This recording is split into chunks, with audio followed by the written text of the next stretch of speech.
Om Shri Ganeshaya Namo Namah. Greetings to everyone world over, all our brothers and sisters across the globe, wherever you are. We extend you a very warm welcome. And Saturday evening is so wonderful because you are relaxed, you are enjoying wherever you are world over.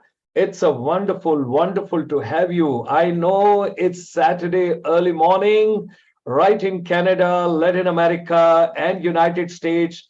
You might be having your cup of coffee, your jog, your morning tea, or maybe in the gym, wherever you are. But all of us, we are together, we move together, we work together, we plan together, we grow together, and let's make wonderful Vasudhaiv Kutumbakam, the whole world together.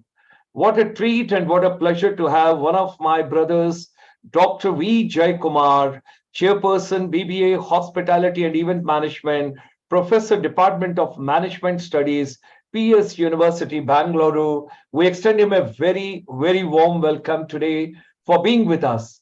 He is going to share his vision on tourism, on hospitality, and the MICE industry. And the next, of course, the curve as far as the industry is concerned.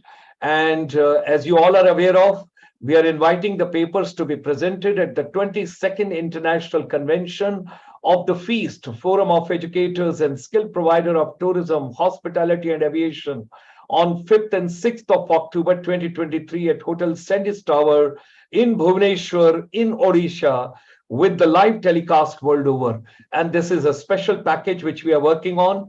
We started on India's Independence Day celebration on 15th of August, and we will go till 27th September, World Tourism Day. All of us, we will move ahead together. On behalf of ICSI, International Chamber for Service Industry, we extend a very warm welcome to each one of you. We are a link between India and our brothers and sisters, Indian diaspora. Those are overseas in different countries, almost 131 countries. And of course, the leading corporate, what we have got in our country. Way back in 2001, I still recall, and I still recall Professor Inbakaran also coming from Melbourne. He comes from Tamil Nadu otherwise.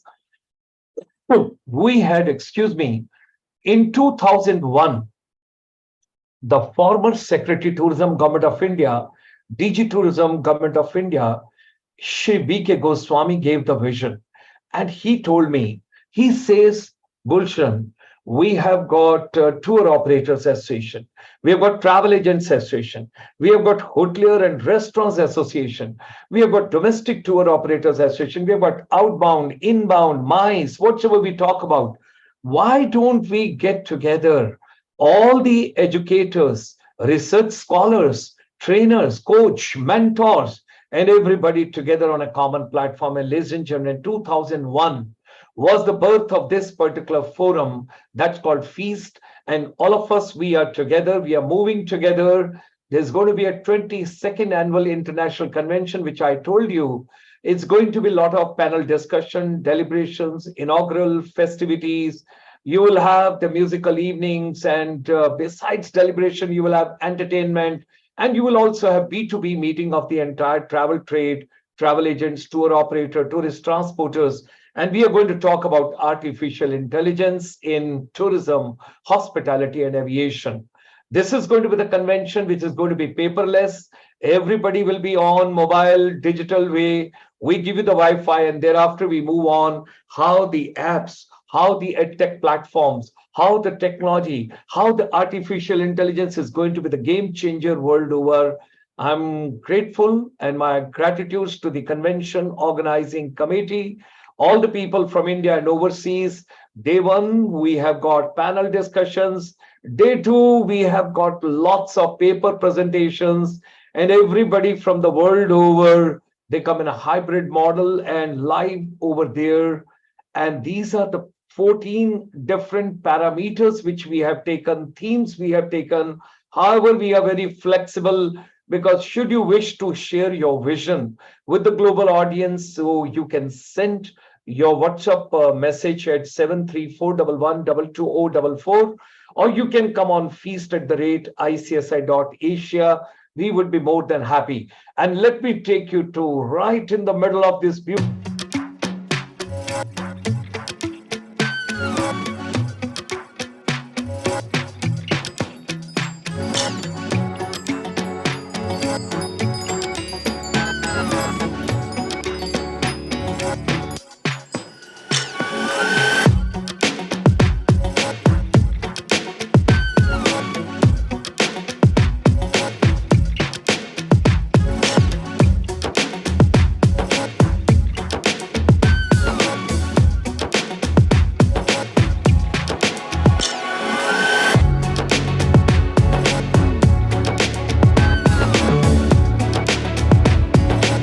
together, and whatever human mind can conceive and believe it can achieve, let's move together.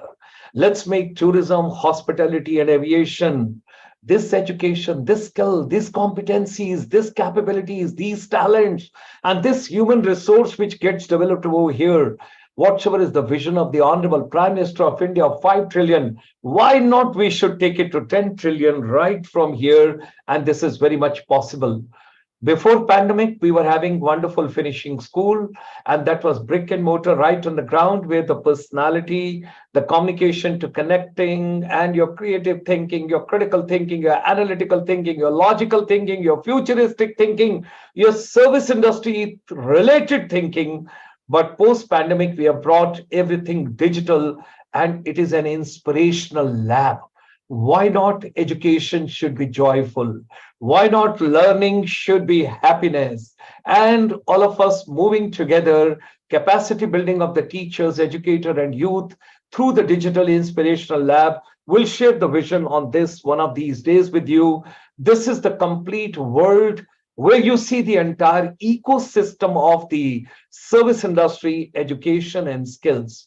This program is going live for all of you on the YouTube at the rate ICSI India Live. Come and join us, be a part of us, and join me in extending a very warm welcome to our distinguished guest, one of the brothers from the tourism, hospitality, and aviation family, and who is also having a very special element on events management, MICE industry, joining us all the way from a beautiful city, Bangalore, and that is Dr. Vijay Kumar from the PES University. Hearty welcome and pleasure to have you. Namaskar, sir. Namaskar, namaskar. Such a pleasure. I should call you Vanakkam, Vanakkam, and Vanakkam. So it's indeed a great pleasure. Thank you, thank you. And I still recall the reminiscence of during the thick of the pandemic, you have come on different sessions with us. You have given a lot of support to us. And our chamber is grateful to you for your valuable inputs and service, what you have given to us. And today, the world is yours, the floor is yours, audience is yours. Take us with you mentally in your own way to the world of tourism, hospitality, and MICE industry. We are there with Dr. J. Kumar. Good evening, all. It's an absolute pleasure, and it doesn't get better to be a part of the International Chamber for Service Industry. Special thanks and my pranams to Sharma sir for making it so endearing and making us a part of his exciting and I would say an amazingly long, fantastic journey. As educators and as service providers to both the industries, hospitality, tourism, and MICE integrated, it's our duty to support the world at large and make it better. It more so, the topic that we say, the next curve, as we launched Chandrayaan-3 a few days back and becoming global leaders, we at ICSI truly believe that the Indian tourism and Indian MICE industry and the Indian hospitality industry will integrate the ethos of Vasudhaiva Kutumbakam on this Amritkal time, and the next 25 years is going to be the decades of the Indian growth curve. We are here to stay, and I'm sure the world will look at the Indian grandeur, the Indian hospitality, and maybe the Indian way of living, because we take immense pride in what we do, and I'm sure we are all encompassing. We would like everybody, the people who are watching us across the world today and for this session, welcome all to this very exciting session. Allow me a minute's time to share my screen and then we will take it from there. 1 second, please.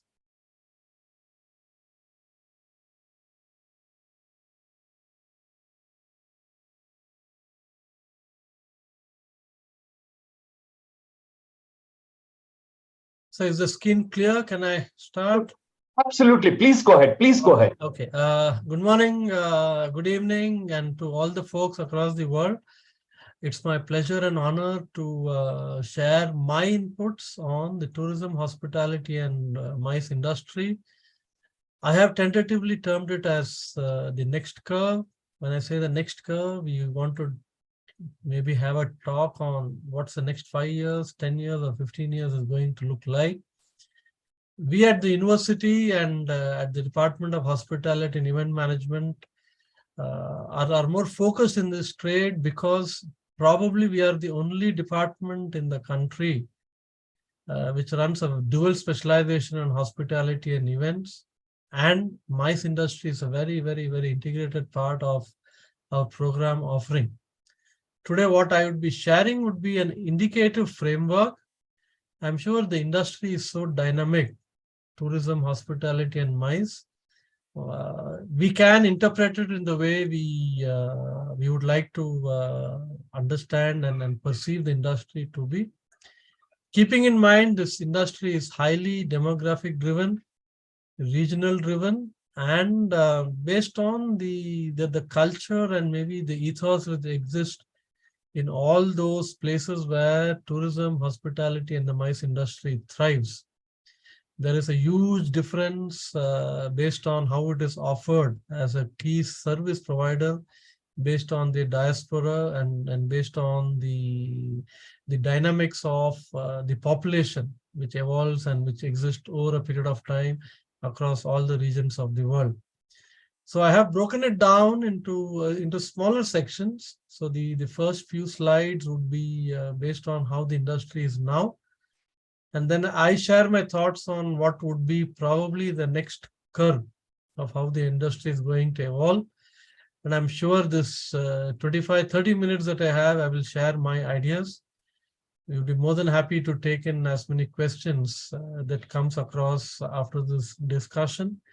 And it doesn't get better. And before I start, thank you, Dr. Sharma, for giving this opportunity again. So the first thing is, if you look at the current travel and tourism scenario, and as I say about 2022, 2023, it says it contributes close to 3.6% of the world's GDP, which is a massive. Indirectly, it's around 10.3% of the contribution. If people look at the travel and tourism industry, it directly employs around 77 million people worldwide, which is massive. There are close to 15 to 20% of countries across the world which thrives only on the tourism sector. So countries, a lot of island nations, a lot of destination nations, a lot of beach countries where the primary focus is getting more people. For example, Sri Lanka is a good example of tourism industry. Maldives, Mauritius, they are great examples of how tourism can actually evolve and make countries' economy prosper and make it better. So as of now, if you look at the travel and tourism industry, 3.6% of the world GDP is massive, excepting those COVID times when maybe it would have taken a toss. But what we see according to current reports, it's actually come back to the pre-pandemic level. And maybe it's going to become more and more evolved and more better. Keeping that template in mind, if I look at the hospitality scenario, because our topic is primarily on the tourism and hospitality, if we look at the basic figures, close to from around $4,500 billion, it's supposed to go to almost around $5,000 billion in 2023, and supposed to expand or evolve and grow at a compound annual growth rate of around 5.5%. If you look at the figures, it says it might touch almost $6 billion in around 2027, which is massive, and we are just talking in the next near 4 to 5 years. If you look at the Indian scenario, Pan-India hotel, and if I'm talking about hospitality, hotel is an integral part of it. It stood at around 40 to 42% in 2022, and we are just in the month of August in 2023. Hotel occupancy is reached to an enormous amount of close to 70% of the occupancy. This is a critical and a crucial aspect to be noted, because the occupancy sort of decides the people's movement across states and regions, either for business or for travel or for leisure. And for domestic tourism, and which is why predominantly the world is going, maybe the trending one, these figures are very, very, very important for the key driver of the hospitality industry. And if you look at 70% in 2023 is again phenomenally good. Keeping in mind, it's going to go and maybe evolve much faster and much better as it keeps on adding. If I come to the MICE industry, what we see now is the growth of MICE industry, or the global MICE industry, is valued close to around $960 million in 2019. It's going to go close to $1.7 billion by 2030. So if you can imagine, in 1 decade, it's almost doubled. And it's not stopping there. It says, again, with an annual compounded growth rate of 7.5% in a span of 7 years, the amount of employment and maybe the amount of cross-dimensional workforce is going to evolve and is going to become big. A good example would be setting up some of the biggest convention centers, which our Honorable PM inaugurated a month back. We have some of the biggest entertainment centers, which was inaugurated in Mumbai.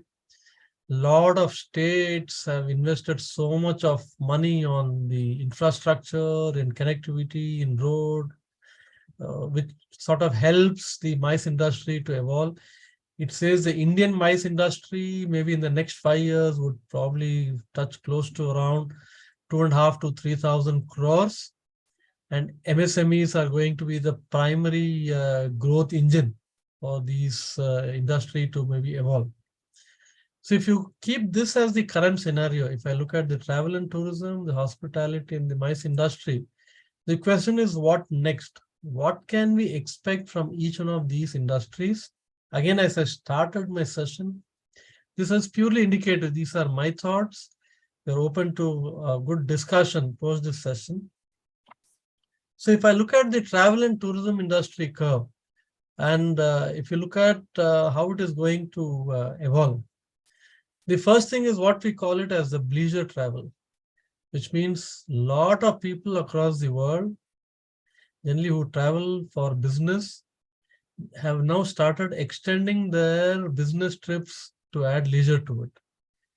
Because as gig economy becomes popular, and a lot of people who want to work hard, make a lot of money, travel across the globe, leisure becomes a trending term.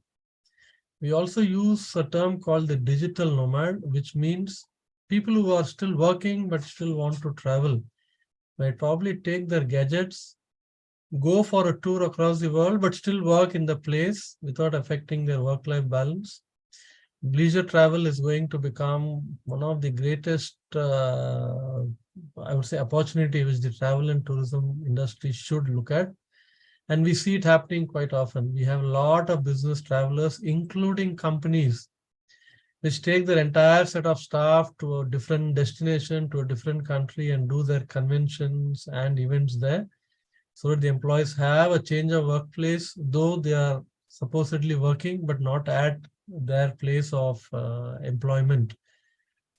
Automation goes without saying. I'm sure a good example would be Digital India.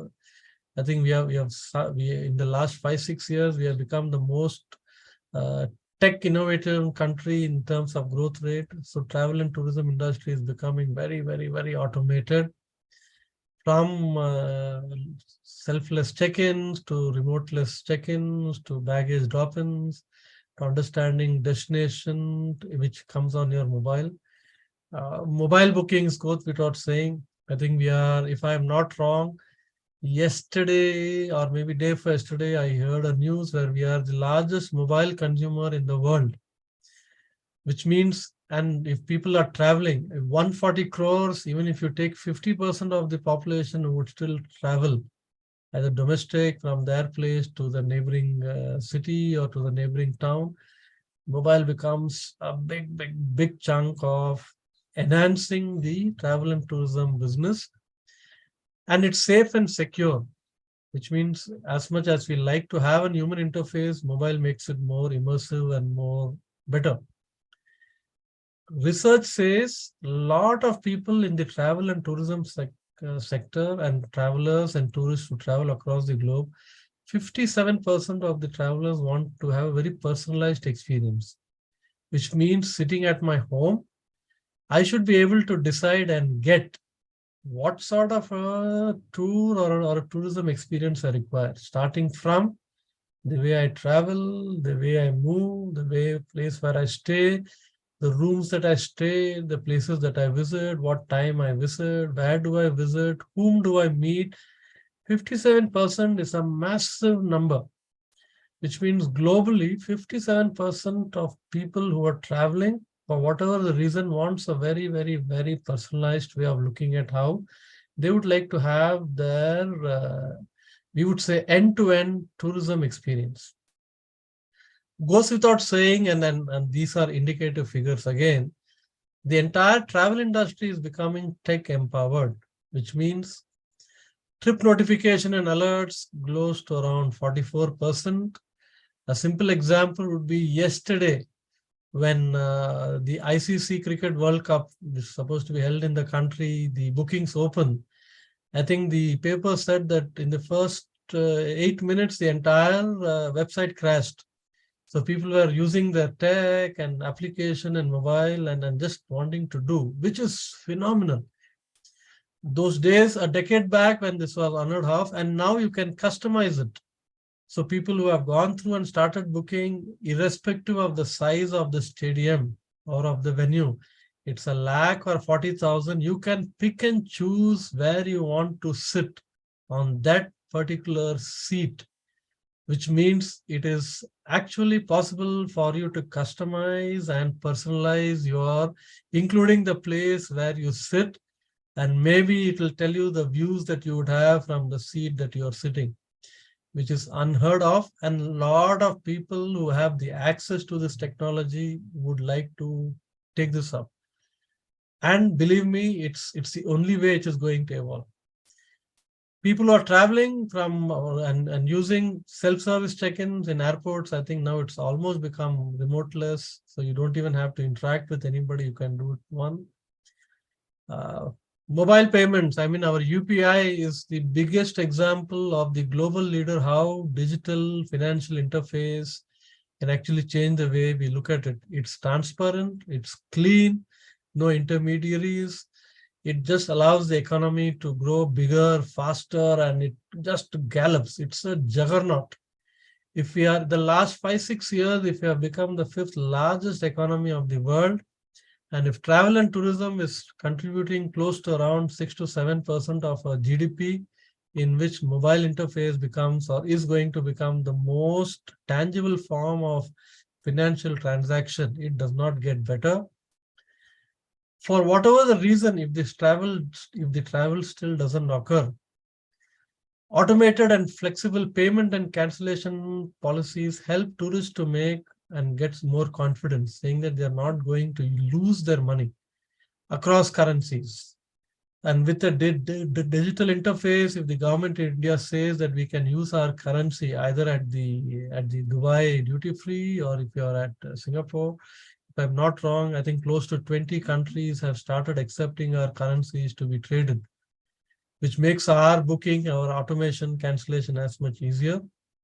Mobile technology helps you to look at your boarding much more easier and seamless. You don't require those many tickets, which means as a sustainable interface, your travel also becomes typically paperless.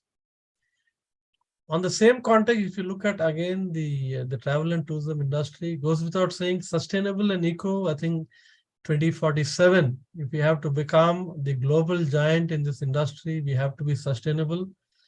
Probably some of the few countries in the world which becomes easier for us to become sustainable because the Indian way of living itself is sustainable. We typically don't overuse much of our resources. and 60% or 65% of our ethos are in the villages. And villages are great examples of how do you promote sustainable and eco-friendly, and that becomes the mantra for the future of travel and tourism industry. We look at a term called transformative travel, and when a lot of travelers, educated travelers, I would say, are looking at not just going to a destination, they want to go participate in their cultural exchanges, participate in their festivals, participate in their local communities, participate and maybe learn something, a new skill. Because a lot of people are looking at an international work placement, close to around 52%, which becomes as much engaging and as much embedded in the tour.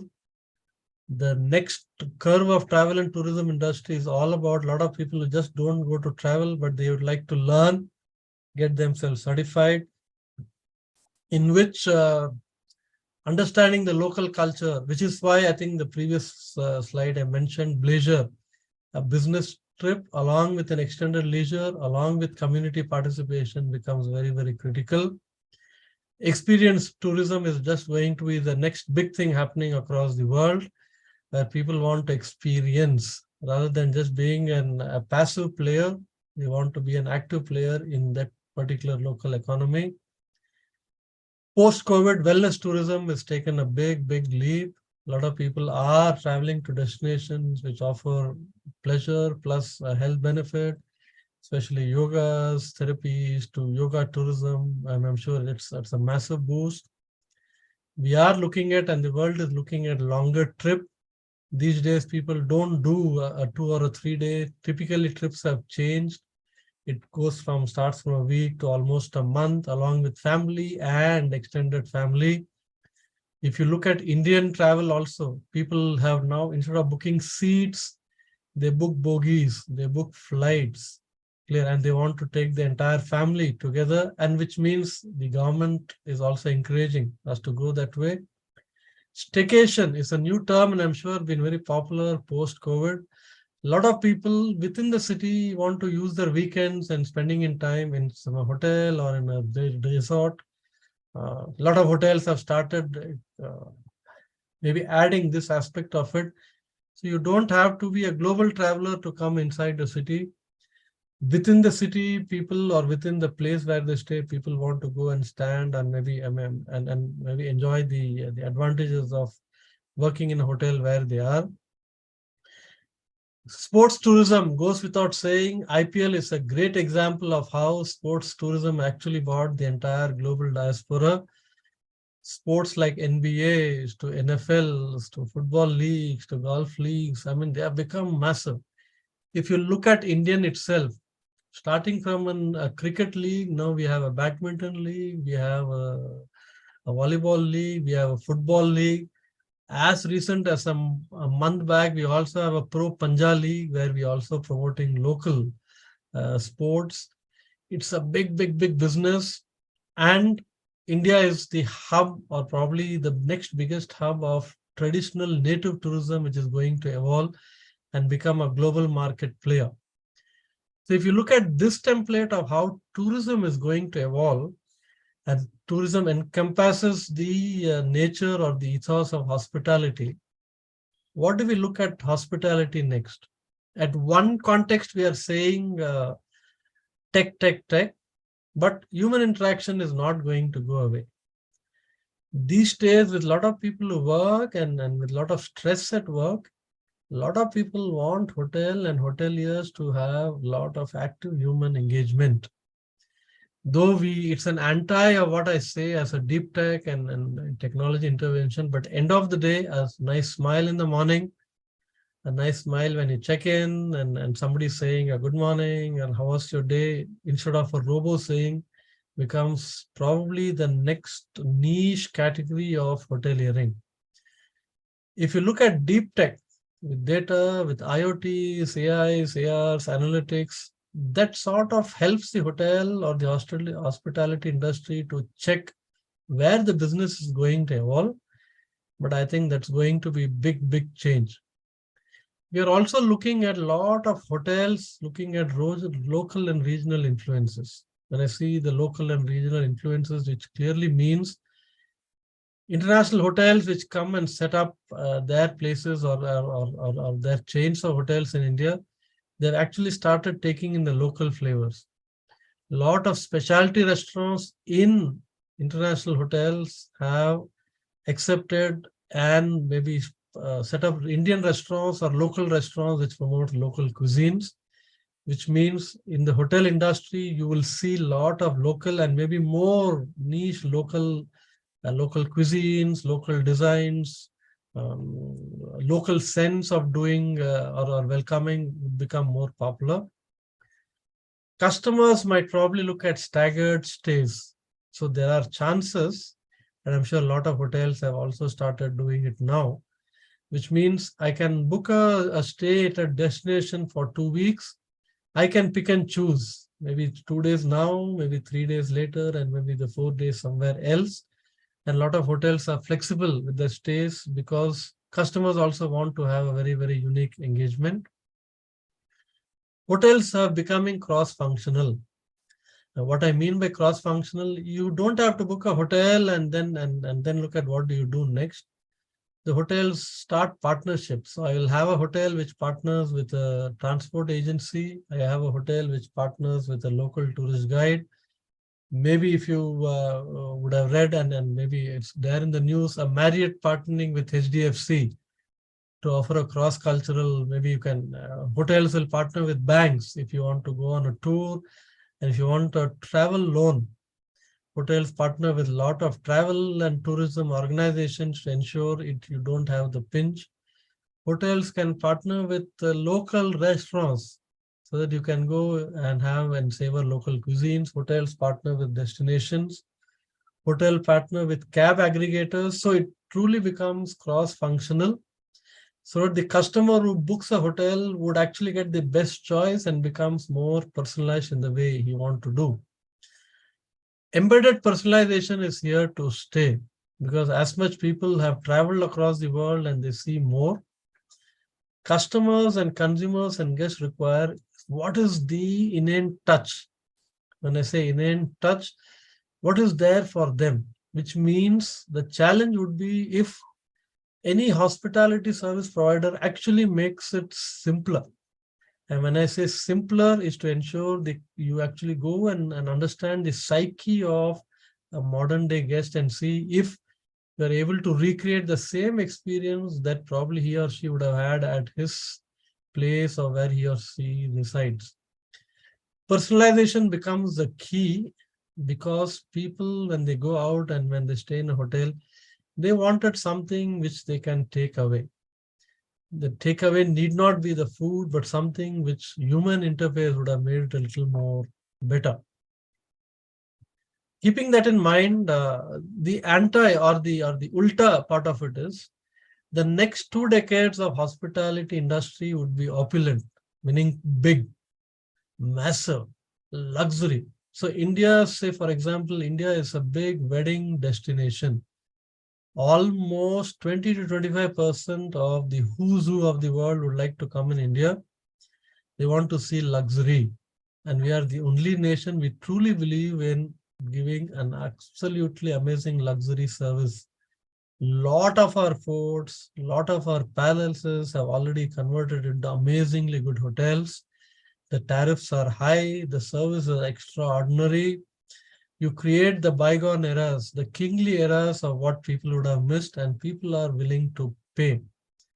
I'm sure the last 2-3 years, you would have seen news of some of the forts being converted into amazingly good, high expensive luxury weddings.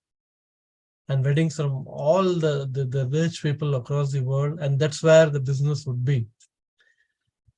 Flexibility in terms of booking, flexibility in terms of staying, flexibility in terms of eating, flexibility in terms of experience itself would be the next most popular thing happening in this particular industry. If you take the case study of India, and if you look at where the business is going to be, if you look at one side, you have all the hotels and then some of the biggest hotel names. These people would probably make it as much bigger and better post-COVID to ensure that from a $23 billion industry, it's almost doubled in a span of just 7 years, which is massive. And if you look at the sector and where the growth is, from economy to mid-scale to luxury, and luxury by 2025 is almost half of what the hotel industry experience is going to be, which means people are willing to spend enormous amount of money to have the luxury feel. Shared values is what typically, as Vasudhaiva Kutumbakam, as we say, is people would like to come and stay in a place where we all share a common interest of doing good to each other. That is not restricted to a good service or to a good hotel rate. It is just about a feel-good factor. A good employee who just a little goes out of his way to maybe tell a customer and then keep him updated or posted would go a long way in getting a repeat customer. The success of India would be to be able to give a multicultural aspect of the hotel business, which means the bigger we get and we get all our essences in terms of our experiences, in terms of our beliefs, I think the hotel industry, hospital industry is going to evolve. It goes without saying the opportunities in the industry is limitless. I think we are slowly becoming the cuisine capital of the world. We are going to become the digital capital of the world. We are going to become the economic engine of the world. We are going to become the space head of the world. We are going to become the fashion capital of the world. The hospitality or the hotel industry becomes the nerve of the entire driver of the entire curve of the hotel business per se, whether small or big. We are also looking at tier 2, tier 3 cities, resorts and staycations and old bungalows being converted into luxury spaces for people to come becomes the next big trend accordingly. One slide which I missed was just to go back, which I thought the next big destination would be, especially in the hotel industry, would be the market of Africa. So global tourism, they say African destinations would become, though Kenya and Tanzania were a part of the game, but now I think African tourism becomes the next biggest driver. Specifically, if you look at the last meeting, which our Honorable PM was also a part, BRICS nation, they have added South Africa, and I think African nations are going to redefine the next curve or the next trend or the major hospitality and the tourism boost which is going to happen.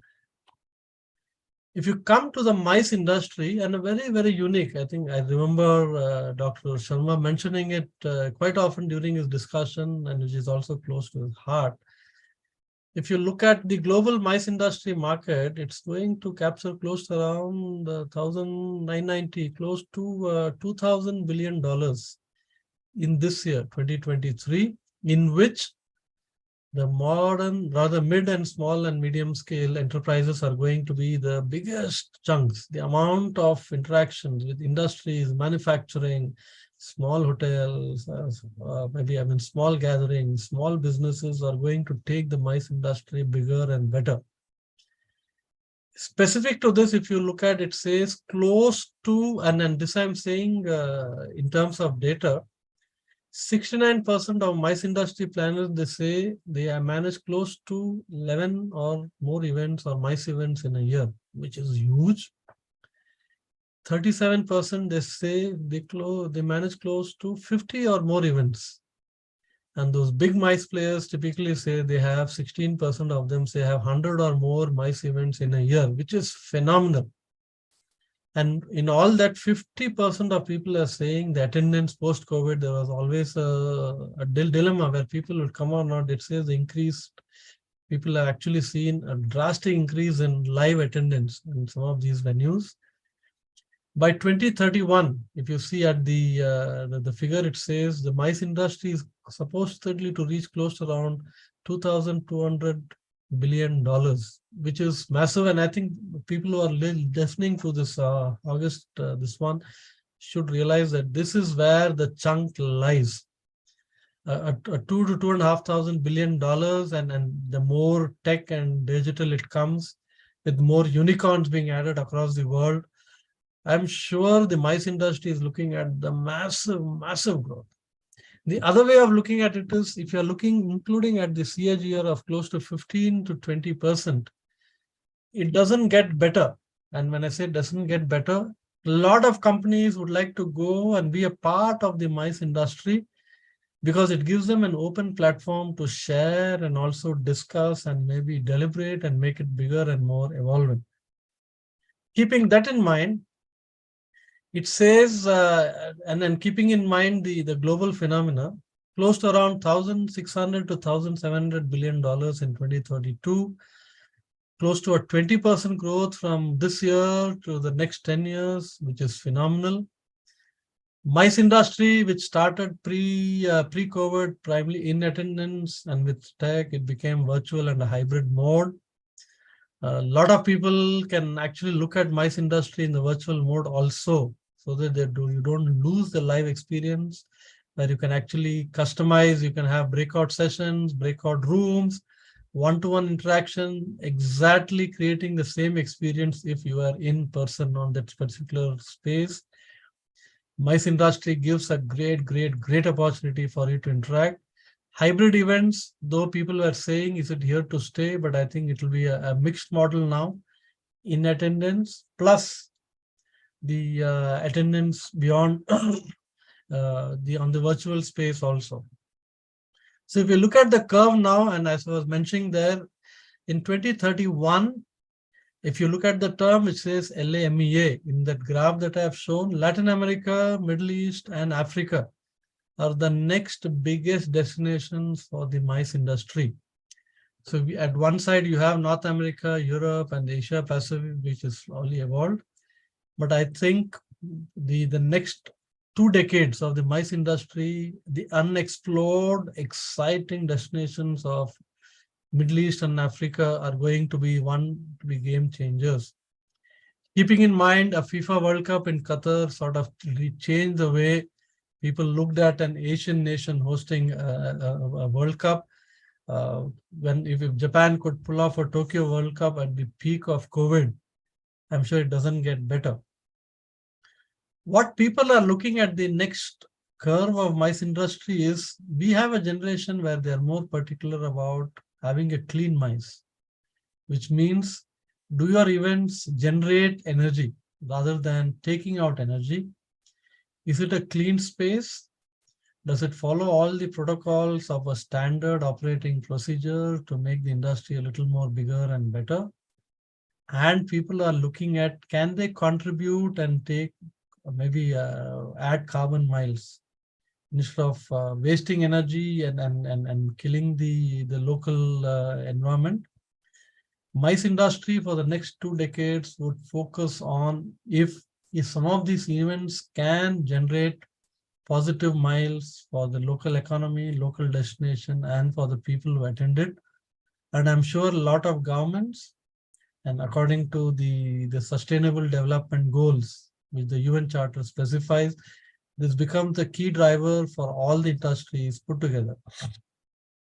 We might also look at a lot of travel being less specific for the mice industry, which means people want to have their own local travel, maybe 50 kilometers, 100 kilometers within their space, but still wanting to go out and be a part of a bigger group. What we have seen, and the biggest advantage of the mice industry was, people have started using a lot of good public spaces to create a buzz. So if there is a movie release, I'm sure you will see at a Times New Square a poster being played of a popular actor. We see a lot of iconic buildings being lit up. And that's where the business lies in. If I have an IPL match happening, people go and can sit and look at a fan park, which creates the same stadium experience in their own hometown, and where a lot of people congregate. Looking at public spaces as a melting point of a mice industry and making the experience a little more better and more engaging would be the only way to go. We are looking at 2D, 3D, and maybe more deep tech technologies and making this industry more vibrant. My way of looking at things is the MICE industry, latest by 2030, would encompass the entire business of hospitality, events, and tourism together. And I'm sure in India, at least, you can, specific to MICE, you can look at close to a 60 to 70,000 crore market, taking in both the formal and the informal structure. The GDP contribution of the MICE industry itself would, starting from a 2 to 3%, would eventually end up being close to 7 to 8% as the industry evolves. So if you look at these spaces, and India as a MICE industry is evolving now, and I'm sure by the next 5 years, with the amount of churn which happens in the hospitality event and specifically in the MSME sector, and more so with the infrastructure being built for it, I think we should be easily able to be the top 6 to 7 MICE destinations of the world. With that, I end my session. Thank you so much for being a patient audience. I hope it was the framework sort of defines where we started and what we are doing now. I'm open to questions. Wonderful, wonderful. Thank you very much. Thank you very much, Thank you, Dr. Vijay Kumarji. It was such a pleasure. And coming from the PES University in Bangalore, you have made such a scintillating slides and very, very informative and very captivating, which gives a very positive picture for the entire future. The way we look at the whole scenario. There are 2-3 things which we would request you to kindly share. In the PES University at present, in the MICE programs, in tourism program and hospitality programs, how much artificial intelligence or how many or what quantity or what ratio of the the apps and utilizing the technology the best possible way, how are you bringing in this particular component? Okay. Maybe from the university perspective, probably we are the few universities in the country where our examinations are paperless, which means students need not paper. You can sit and take your exams online, and you can actually take it anytime you want.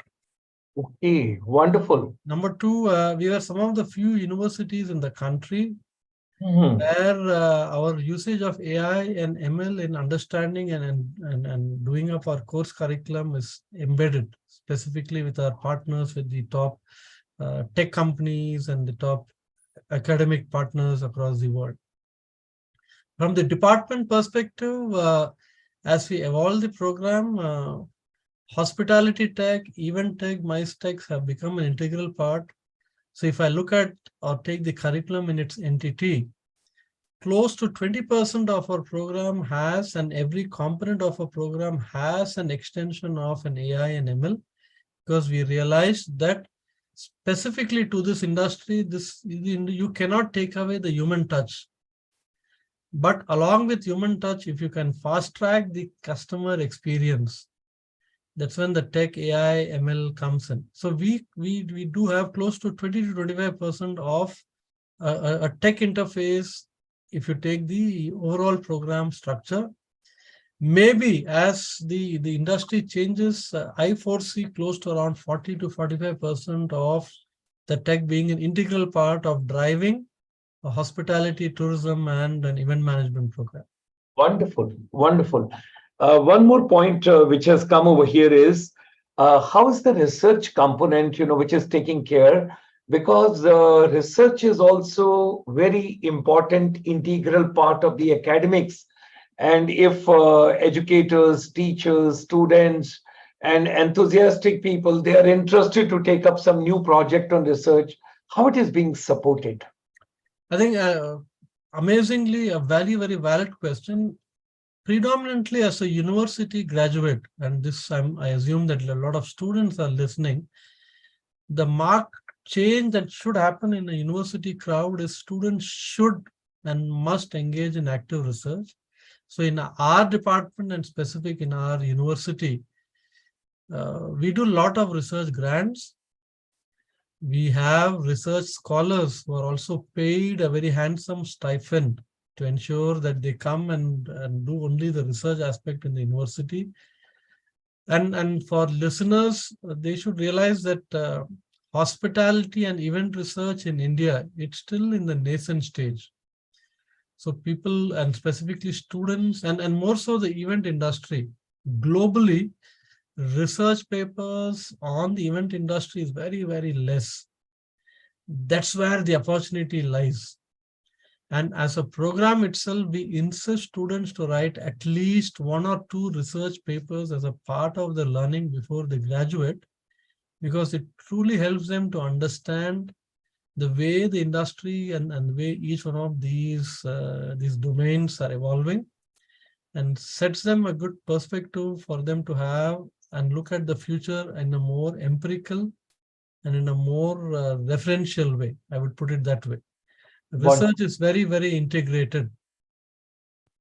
Wonderful, wonderful. Thank you very much. I think with that, we come to the end of this particular session. We extend you a very warm welcome to join us on 5th and 6th of October at the 22nd International Convention of the Feast, which is going to take place at Bhubaneswar. And, I'm going to say it would really be a pleasure to have you with us. And some more information can seep in, it can move in, and a lot of collaboration, because it's a global networking, which we all can build over there. And before we close today's session, I think you wanted to say something. Please go ahead. No, I'm fine, Simon. The idea is, thank you so much for this opportunity.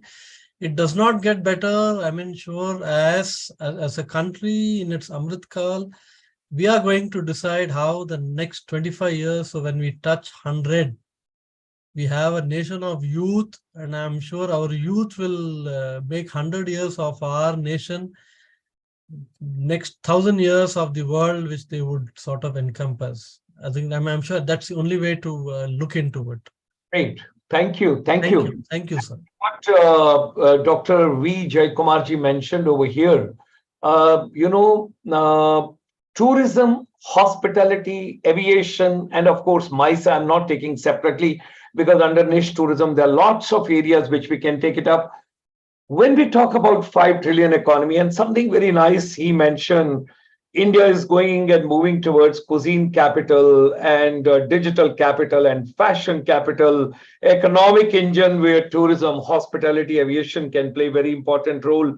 Anand Pandeyji, who is joining us as a president of the entire guide services of the NCR region, he's conveying that, look, the guides spend a lot of time with the visiting tourists. Those are coming from outside, and we are the one who can support and help in the repeat tourism and sending a positive wave outside and get the people in multiplier effect.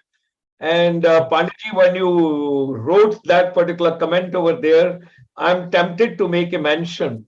Our chamber has worked very hard and we have come a long way.